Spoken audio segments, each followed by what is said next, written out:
Welcome, wanderers of the veiled paths, seekers of the stories that slither through the cracks of official histories, the ones that officialdom has scrubbed clean with bleach and denial. This is Throne of Nightmares, where we drag the forgotten bloodlines from their earthen tombs, where cursed institutions whisper their rot into the wind, and vanishing families claw their way back from oblivion to claim what's theirs: your unease, your chills, the fragile veil of your sleep. Tonight, we descend into the fog-choked hollows of the Ozark Mountains, that ancient, eroded spine of America, where the year is 1964, a time of transistor radios crackling with Beatles anthems and the fresh ink of federal decrees carving up the wilds for progress. But beneath that veneer of mid-century optimism, something festers, something erased, something that still hungers. Imagine it: the air thick as congealed blood, heavy with the scent of damp moss and decaying leaves, the kind that clings to your skin like a lover's regret. The Ozarks in '64 weren't the postcard paradise of today, no gleaming resorts or paved parkways yet, just a labyrinth of limestone bluffs and sinkholes that swallow men whole, where the Current and Jack's Fork rivers twist like veins through flesh gone pale. It was August 27th when President Lyndon B. Johnson signed the Ozark National Scenic Riverways into law, a noble stroke of the pen to preserve 134 miles of those serpentine waters. But preservation, in the Ozarks, the land doesn't yield its secrets, it buries them deeper. And on that very day, or so the whispers go, three sisters, bound by blood, severed by curse, began their unraveling: the Hensley sisters, Eliza, Beatrice, and Clara. Names that once echoed in the clapboard churches and moonshine stills of Taney County, Missouri, now reduced to smudges in forgotten ledgers, their tale excised like a tumor from the county archives. Why? Because what happened in that forsaken hollow wasn't just tragedy, it was abomination. A curse that bloomed like black mold in the walls of their clapboard cabin, fed by roots that plunged back through generations of Scots, Irish settlers, Cherokee ghosts, and the old magic that the hills refused to relinquish. They say the Hensleys were peculiar folk, reclusive, with eyes too sharp for daylight, hands that trembled not from age, but from unseen touches. But peculiar, no, my friends, possessed. Let me paint it for you, slow and deliberate, so the chill seeps in bone deep. Picture the Hensley homestead, a sagging two-story affair perched on the lip of a cast hollow, where the ground drops away into a moor of ferns and fated pools. Built in 1892 by their grandfather, Elias Hensley, a man who, legend claims, traded his soul to a haint for the deed to that cursed plot. The cabin's walls, rough, hewn oak stained black by wood smoke and regret, creak under winds that carry the low moans of the damned. Inside, the air tastes of lye soap and something sharper: brimstone. No, worse, the metallic tang of blood unspilled, waiting. The sisters lived there alone after their father's accident in '59, a fall into a sinkhole that locals swore was no accident, but a pulling, a dragging by hands from below. Eliza, the eldest at 42, was the anchor, tall and gaunt, with hair like coiled barbed wire pulled into a severe bun. Her face a map of Ozark weathering, deep lines etched by sun and sorrow. She tended the garden of nightshade and henbane, herbs that could heal or hex with equal indifference. Beatrice, 38, the middle flame, wild-eyed, with a laugh like shattering glass. She was the seer, the one who spoke to the winds and woke screaming from dreams of feathers and fire. And Clara, the fragile heart, at 34th A. Porcelain skin, raven locks that fell like waterfalls of ink, her voice a whisper that could coax bees from hives or silence a room with its sorrow. They were bound, these three, by a sisterhood forged in isolation, their only visitors the peddlers who fled too quickly, and the crows that perched on the fence posts watching.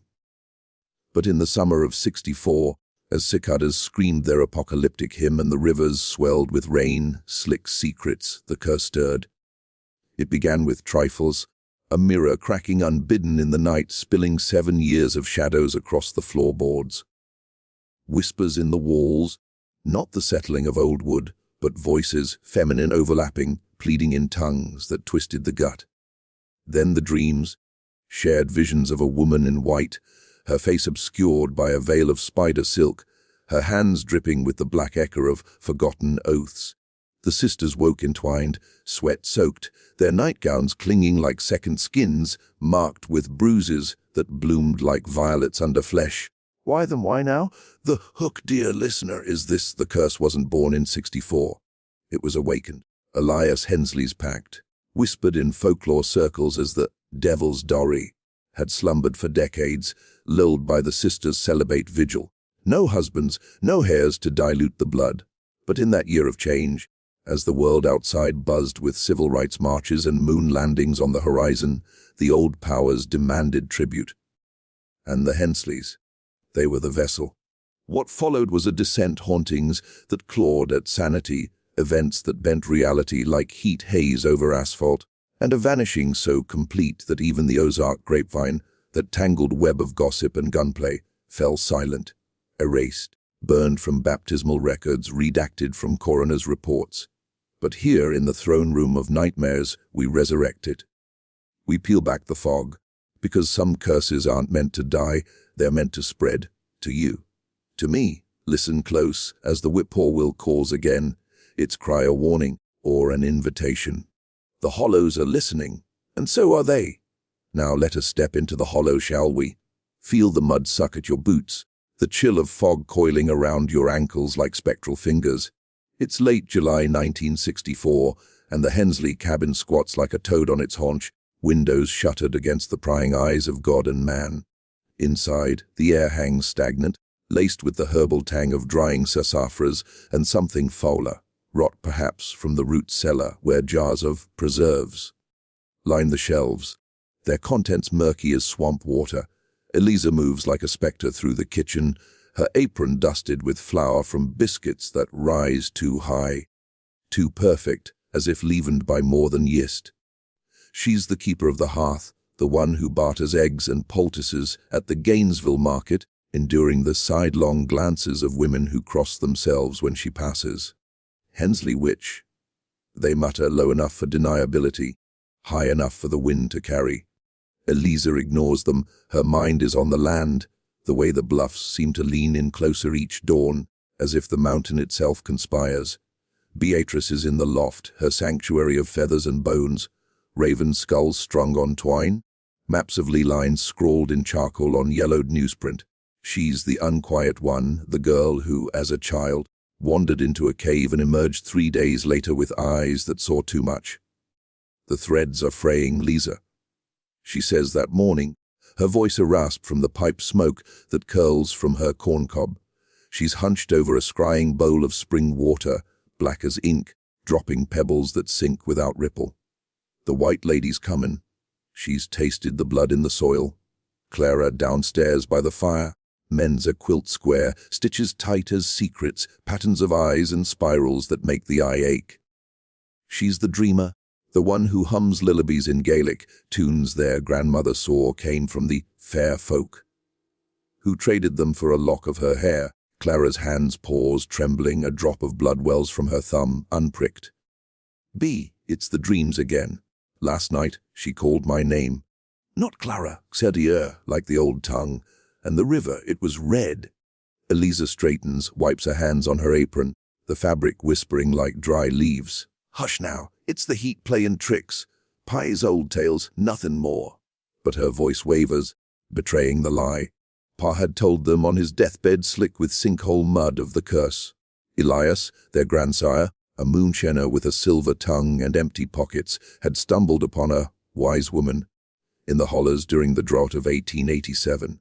She was Cherokee, touched, they said, or Scots, witch, her eyes milky as cataracts but seeing straight to the marrow. Give me your firstborn's shadow, she'd crooned, and the land'll bloom gold. Elias agreed, desperate for the homestead, signing in blood on a scrap of birch bark. The crops flourished, corn like towers, hogs fat as sin. But the price? Every female Hensley bore the mark, visions that drove them mad, a hunger that turned inward. The first sign comes at dusk, as the sun bleeds orange into the ridges. A knock at the door, 3 raps, deliberate like bones on wood. Eliza peers through the warped glass, nothing but the sycamores swaying, their bark peeling like flayed skin. Wind, she mutters, but Clara whimpers, clutching her quilt. That night, sleep fractures. Eliza dreams of feathers, black wings unfurling in her chest, choking her breath. She wakes gasping to find Beatrice at the window, nose pressed to the pane, murmuring, "She's here!" in the feathers. Dawn breaks sullen, the sky a bruise. The sisters venture out to the garden, baskets on arms, the air humming with unseen wings. The henbane nods its toxic heads, but the soil is wrong, turned as if by claws, and in the furrows, etched deep, sisters 3, blood for me. Clara drops her basket, onions rolling into the muck. It's her, the white lady. Beatrice kneels, traces the letters with a finger that comes away smeared red. Not ink, but soil rich with iron. Eliza's bargained. She wants payment. Days blur into a haze of vigilance. The whispers grow bolder, slithering from the walls at noon, when shadows should flee. Sylvia, B, Lisa, names twisted, elongated, pulling at the soul. Objects move. A knife from the block to the table, laid point out like an accusation. Clara's locket, open to reveal not their mother's portrait, but a miniature of the veiled woman smiling with teeth too sharp. The crows multiply. Dozens now perched on the roof like jurors, their eyes beading the sisters' every step. By week's end, the first haunting manifests. It's market day in Gainesville, the town square buzzing with Fords and Chevys, housewives in cat eyeglasses haggling over bolt cloth. Eliza barters her poultices, ignoring the preacher's son who sidles up, Bible in hand. Heard tell o' trouble up your way, Miss Hensley. Best sprinkle salt round the doors. She stiffens, words spreading then. On the drive back, the old Ford pickup rattling over rutted roads. A shadow flickers in the rear views, a woman in white, seated in the bed, her veil fluttering. Eliza slams the brake, dust billows. Nothing. But Beatrice, in the passenger seat, laughs, a brittle, unhinged sound. She's ridin' with us, Lisa, feelin' her breath on my neck. Home brings no solace. That evening, as thunderheads pile like judgment, Clara collapses in the kitchen, convulsing. Her eyes roll white, foam flecking her lips. The river, drowning. Sisters pulling me under. Eliza pins her. Beatrice chanting an old warding from their grandmother's book. Ashes to ashes, haints to dust, while forcing sassafras tea down her throat. It passes, leaving Clara limp, her skin traced with welts like handprints. She said, "We're the debt, Elias's shadow daughters, gotta pay in kind." The nights worsen. Sleep becomes a battlefield. Eliza bolts awake to find the loft stairs slick with something viscous. Blood. No molasses from the pantry, spilled without touch. Beatrice scries deeper, her ball now clouded with visions. Elias on his knees in the cave, the wise woman looming, her form shifting to feathers to claws. It's no woman, Beatrice gasps. It's the raven mocker, old Cherokee devil. Stealing lives for youth. Clara, huddled by the fire, sketches feverishly the white lady unveiled, her face a mosaic of bones and beaks. Eyes pits of endless night, tension coils tighter. The sisters barricade, salt lines at thresholds, iron nails above beds, bundles of sage burning to ash. But the curse mocks them, crops wither overnight, cornstalks twisted into nooses. The well water turns bitter, laced with the taste of copper pennies. And the feathers, oh, the feathers! They drift in on the wind, black as sin, carpeting the floors like a shroud. Clara sweeps them into the fire, but they smolder without flame, releasing a scent of charred meat. By mid-August, as the riverway's bill echoes in distant headlines, isolation cracks. A peddler, old Mr. Harlan from down in Forsyth, raps at the door with his tinware. "Heard o' your woes, ladies. Got wards here, silver crosses, holy water from the Jack's Fork." His eyes dart, greedy for gossip. Eliza pays him off, but as he leaves, Beatrice whispers from the shadows, "He knows. They all do. The town's waitin' for us to break." That night the whispers form words, invite him in. Let him see. But they resist. The breaking point looms. On a moonless eve, thunder cracking like God's own whip, Clara vanishes from her bed. The quilt tangled, warm still, but her gone, slipped through the boards. Eliza and Beatrice search the hollow, lanterns swinging, calling into the void. The crows scream mockery. Hours pass, dawn grays the sky. Then, A rustle in the ferns. Clara, stumbling from the tree line, sodden and shivering, her nightgown torn, feet caked in red mud from the riverbank. "She took me," Clara sobs, "down to the water. Said we'd dance forever. Unless..." Her eyes glaze, voice dropping to a hiss. Blood for blood. One must give the shadow. Eliza cradles her. Beatrice wards the door with fresh blood. Hers, pricked from the palm. But the hook is set. The curse hungers, and the sisters are its lure. The hollow closes in. The mountains a cage of stone and silence. What comes next? The unraveling. The feast. The hollow after Clara's return is a pressure cooker, steam hissing from every crack. August bleeds into September, the air turning knife-edged with autumn's approach, but no relief comes. The crows have tripled, a feathered parliament roosting on the barn, their cause a ceaseless jury. Eliza nails shut the shutters, but slivers of light pierce like accusations, illuminating the feathers that now infest the house, stuck in hair, woven into linens, crunching underfoot like brittle bones.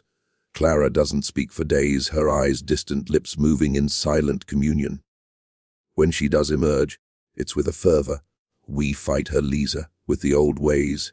She raids the root cellar, unearthing jars of grandma's brew, a viscous sludge of mandrake root and graveyard dirt meant to bind spirits.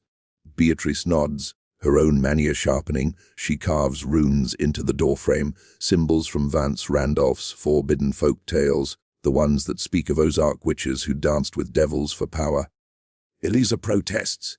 "This'll draw her closer."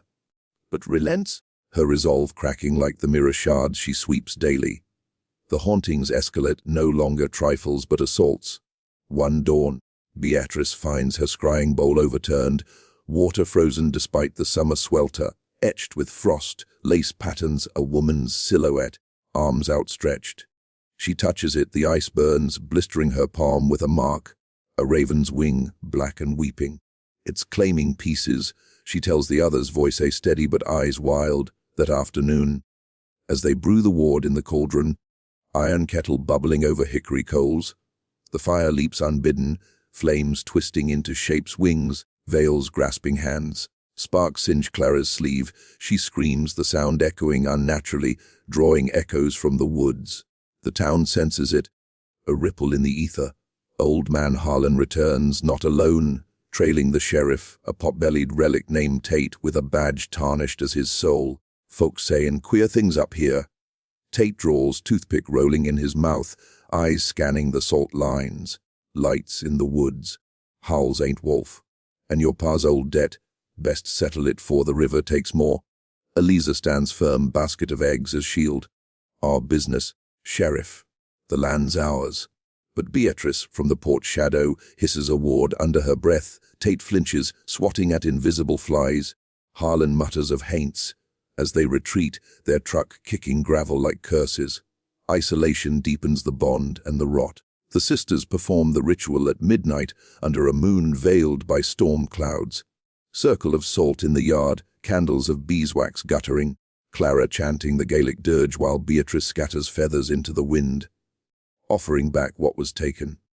Eliza slits her palm, drips blood into the brew, reciting Elias's oath backward, shadow for soil, debt unbound, haint retreat to hollow ground.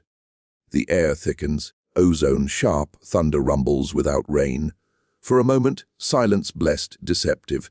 Then the white lady comes. It starts as a whisper, swelling to a gale. Wind howls through the hollow, ripping shingles from the roof, bending saplings double. The candles snuff, darkness absolute.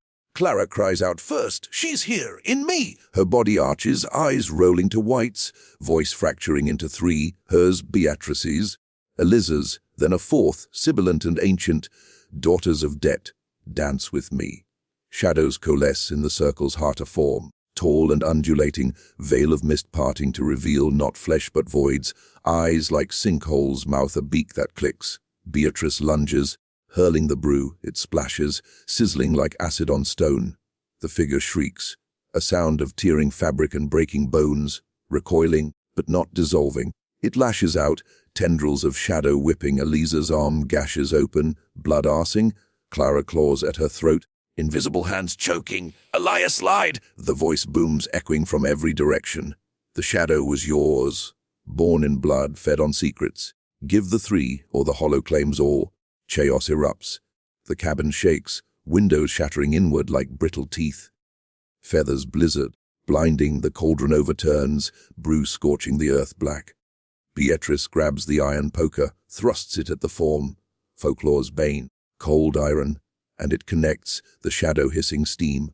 But the price, Clara convulses again, foam and blood from her lips, collapsing limp. Eliza drags her inside, Beatrice barring the door with her body, the wind battering like fists. Dawn creeps in, grey and guilty. The hollow stills, but the damage lingers. Clara burns with fever, muttering of dancing in the river. Sisters linked by chains of bone. Eliza binds wounds with herb poultices, her own arm throbbing. The gash refusing to clot, oozing shadows instead of blood. Beatrice paces, her burn mark pulsing like a second heart. We wounded her, she says, fierce. But she's angrier now, the pact. Ilias didn't trade a shadow, he traded us. The firstborn's line, bound to feed her youth. Desperation breeds folly. They venture to the cave, Elias's packed site, a yawning fissure in the bluff, choked with vines like veins. Lanterns high, they descend, air turns tomb cold, walls slick with condensation that tastes of salt tears. Echoes mock their steps, bats swirl like confetti from hell. Deep in, the birch bark scrap, miraculously preserved, tucked in a crevice, flutters into Eliza's hand. Words in blood, faded ink, three shadows for eternal bloom. Beneath, a postscript in quill, or the mocker takes the bloom eternal. As they emerge, triumph soaring to dread, the second vanishing strikes. Beatrice, scouting the tree line for more birch, steps into a thicket and gone. No scream, no sign, just her lantern dangling from a branch, flame steady. Mocking, Eliza and Clara search till dusk, calling hoarsely, the crows circling like vultures. Night falls, no Beatrice. Clara weeps. She's dancing now. I feel her pull. Eliza steels herself, returns to the cabin alone, barricades anew. But solitude is illusion. That night, the whispers return, intimate. Eliza's name, sighed like a caress. She wakes to find the bed empty. No, not empty impressions. Three bodies entwined where once only hers lay. Feathers in her hair, tasting of ash on her tongue.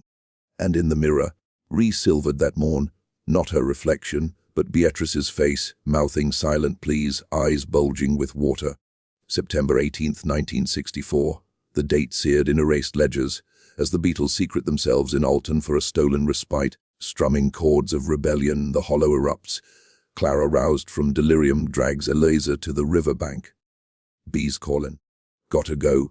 The Jack's Fork runs high, moon-silvered, banks gnawed raw. There in the shallows Beatrice stands, waist deep, arms outstretched, veil of water cascading from her hair, but her eyes empty sockets, beak clicking. Jonas, Lisa. The dance is sweet. Eliza wades in, heart-pounding mud.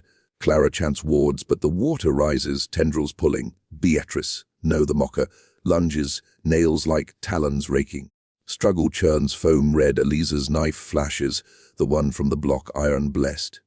It sinks home, the form shrieking, dissolving to feathers and mist. Beatrice collapses, human again, coughing river water, her burn mark faded but soul scarred. They flee to the cabin, bolting doors as dawn breaks. But Clara, she lingers at the bank, staring into the current, whispering, one more shadow. Eliza turns, too late. Clara steps in, the river claiming her with a sigh, no splash, just absence. Two sisters remain, hollowed, the curse sated. No, it festers, waiting for the third. Eliza burns the birch scrap, scatters ashes to wind. Beatrice wards the land with every hex known. But the crows watch, the whispers hum.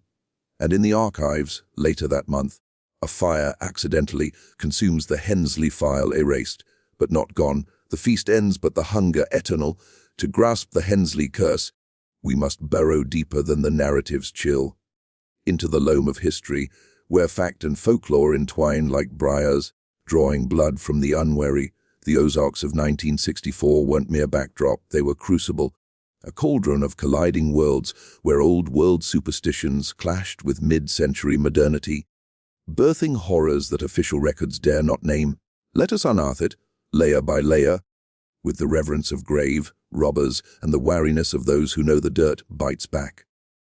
First, the land itself, the Ozark Plateau, an uplifted dome of Paleozoic rock, eroded over dunes into a karst carnival, sinkholes like pox scars, caves labyrinthine as the devil's intestines, geologically ancient, culturally timeless.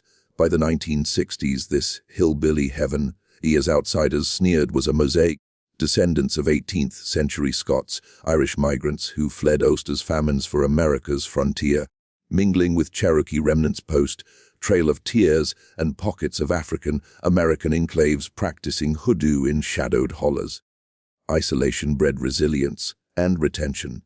While the coasts pulsed with Kennedy's new frontier, the Ozarks clung to moon phases for planting. Silver bullets for werewolves and whispers of witches who rode broomsticks to Black Sabbath. Enter Vance Randolph, the folklore colossus whose Ozark Magic and Folklore in 1947 captured this underbelly like lightning in a jar. Randolph, a Chicago-born ethnographer with a twang adopted for camouflage, roamed the hills in the 1920s-50s, scribbling tales from grannies with tobacco-stained teeth. Witches, plentiful. Not the green-skinned caricatures, but yarb doctors and power doctors, women as mostly wielding granny magic, healing with sassafras tea or cursing with witch balls of hair and nails. Randolph documented the Devil's Pact, akin to Elias's tea. Settlers bargaining with haints, sell restless spirits or the old un, for prosperity paying in shadows or firstborns 1 yarn night. A Taney County farmer trades his daughter's laugh for a bumper crop. She goes mute, her silence echoing as wails in the wind. Curses threaded this tapestry, especially familial ones, echoing Appalachian kin across the ridges. In the Ozarks, as in Appalachia, bloodlines were both blessing and bane. Clans like the Tut Howard feuds of the 1880s, where Hatfield-McCoy echoes spilled into Missouri hollows, curses invoked to wither foes' herds or sour their milk. Legends abound the Bleeding Toe tale, where a witch curses a family to eternal gout unless appeased with stolen livestock, or the Raven Mocker. Cherokee laws shape, shifting sorcerer, stealing livers under feather guise to prolong life. Randolph notes a 1930s case near Branson, 3 sisters accused of hexing a neighbor's well, exiled after a witch trial by mob, tarred, feathered, driven to the river. Lynching wasn't hyperbole, hillfolk strung, witches, from sycamores, their bodies swaying like pendulums of justice. 1964 marks a pivot, a federal hand thrusting into this cauldron. August 27. LBJ signs the Ozark National Scenic Riverways Act, birthing America's first protected river system. Current and Jack's Fork, those cursed veins the Hensleys bordered, noble. Aye, but to locals, sacrilege. The rivers were sacred, profane baptismal sites and suicide veins, where water witches, divined with forked sticks, and folklore warned of river haints, dragging bathers for company. The act displaced families, redrew maps, unearthed graves, literally as surveys hit native mounds. Whispers flew, progress awakening old curses. The land's spirits roused to vengeance. Coincidence? That very week, reports trickle of queer lights. In Taney caves, livestock mutilated with surgical precision, feathers scattered like the Hensleys.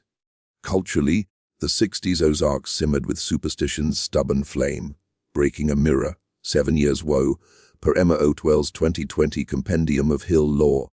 Whistling at night, summons spirits. Pawpaws warded witches, their pulp-inducing vomiting in hexes.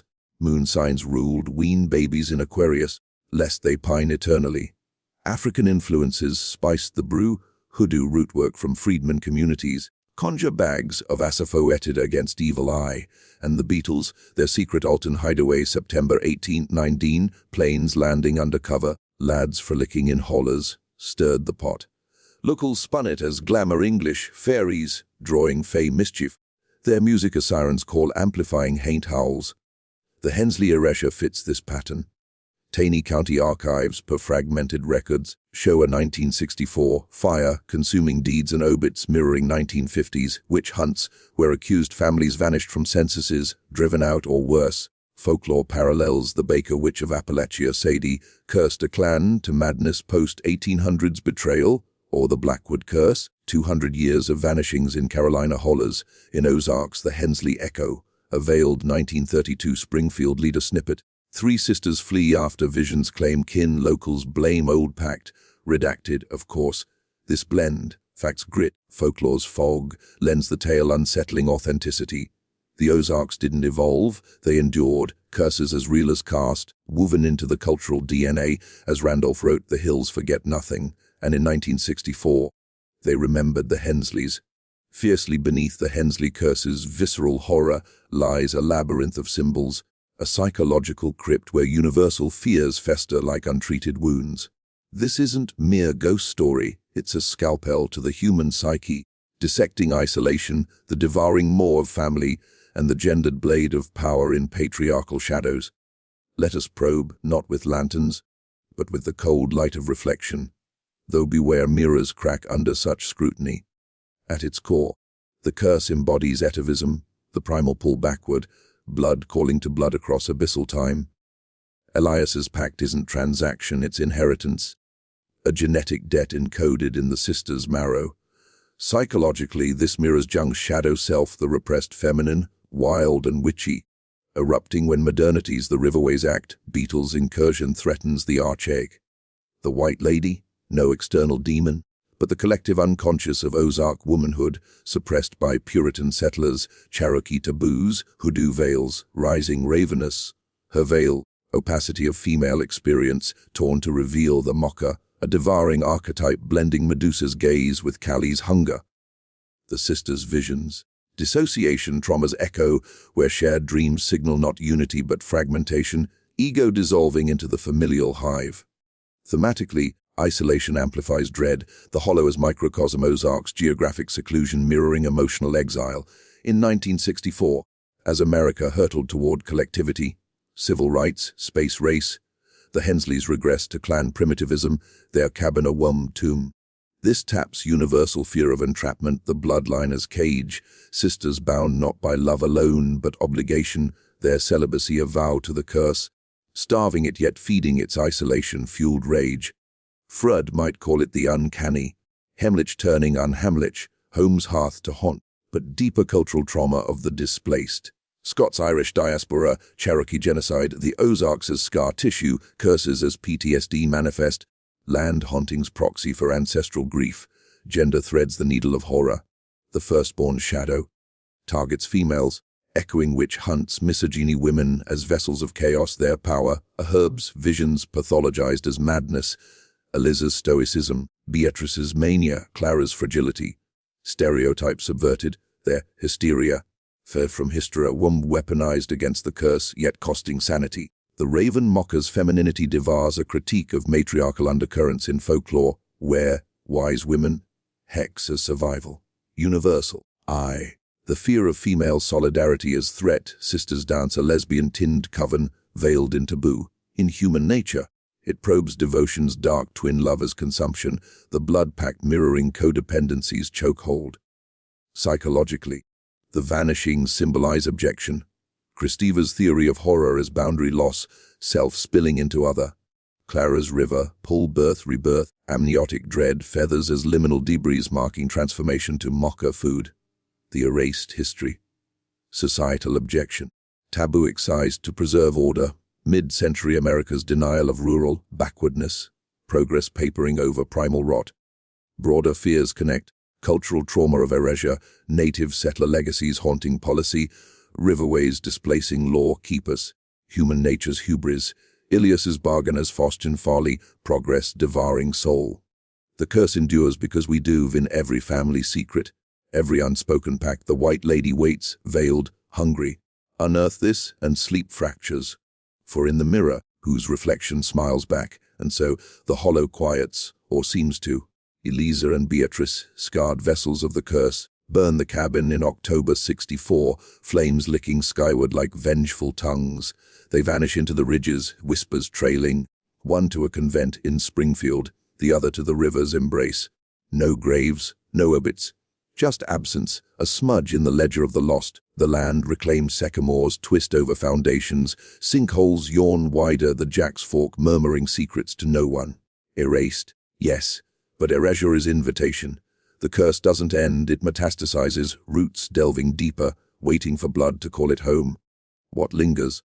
The chill of implication. The Hensley sisters weren't aberration, they were omen, a dark psalm of the Ozarks soul, where progress paves over pacts, but the devil's ink seeps through. In 1964, as Beatles' chords clashed with haint howls, we glimpsed the fracture modernity's facade cracking to reveal the ancient maw beneath. Family as curse, woman as vessel, land as judge, these truths echo in every hollow, every bloodline we claim. Tonight, as you dose the light, listen the wind through your eaves, is it whisper or wail? Feathers on the sill, coincidence or claim? The mirror's gaze, yours or another's. The forbidden curse of the Hensley sisters isn't history, it's hunger, eternal, erased yet etched in the marrow of the hills. Sleep if you dare, wanderers, but know the throne awaits your shadow. Until next we unearth, sweet nightmares.